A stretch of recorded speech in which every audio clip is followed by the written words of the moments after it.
How are you doing? How is life at the moment? Is it smooth sailing?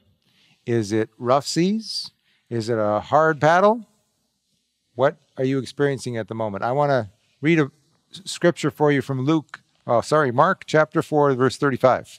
Jesus said to his disciples, after the long day of teaching, he said, let's go over to the other side. So leaving the crowd behind, they took him along just as he was in the boat.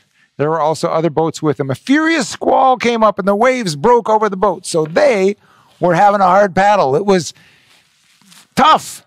They were like, oh no. It was nearly swamped. Jesus was in the stern, sleeping on a cushion.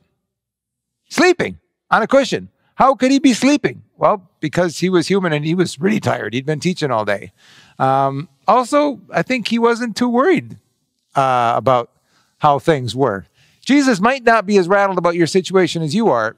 And it may not be. Does it feel like Jesus is sleeping in the middle of your storm? Well, sure did to them. The disciples woke him and said to him, "Teacher, don't you care if we drown?" And what did Jesus say? He got up.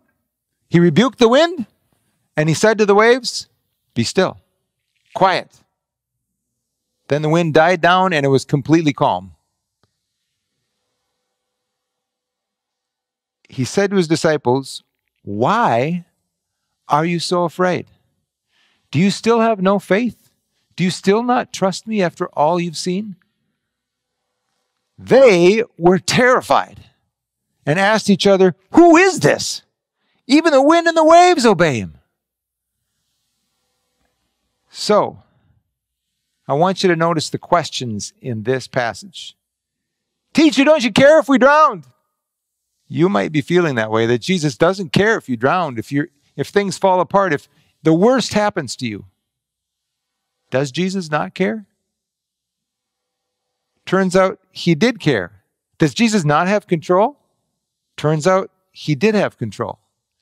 And when the time was right, he responded and said, "Quiet, be still."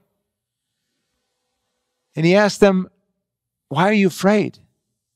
Don't you trust me?" Now, it's okay to be afraid. But he wanted them to examine their hearts and say, why are we afraid? And why are you afraid? Why are you having a hard time sleeping through the night, maybe like I am sometimes? Is it because you don't trust Jesus? Maybe it's because you don't know who he really is. Now, what's interesting is they went from being afraid to being terrified, because now they realized, wow, who is this? They had the creator of the wind and the waves in the boat. Maybe this was a demonic attack. It's because he rebuked it and there were furious squall.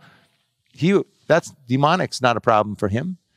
Nature, demons, problems, whatever your situation is, Jesus is not too much for him. Maybe it's sickness or stuckness or stupidness on your own part or somebody else's. Who knows? But Jesus is not. So the really good question is, who is this? Jesus is someone who was tired and human and knows how hard it is to go through a storm. He was in the boat with these disciples. He's in the boat with you. He knows what it's like. And Jesus is the creator, and he has the power and the love to deal with the situation in your life. Would you turn your life over to him and let him take care of it? Call him and say, "Jesus," say how you're feeling. Say what you're feeling. Cry out to him. And then ask an even better question. Who are you? How could I get to know you better? May God bless your day, and may you have a great time asking Jesus some questions. And I hope you listen to his answers.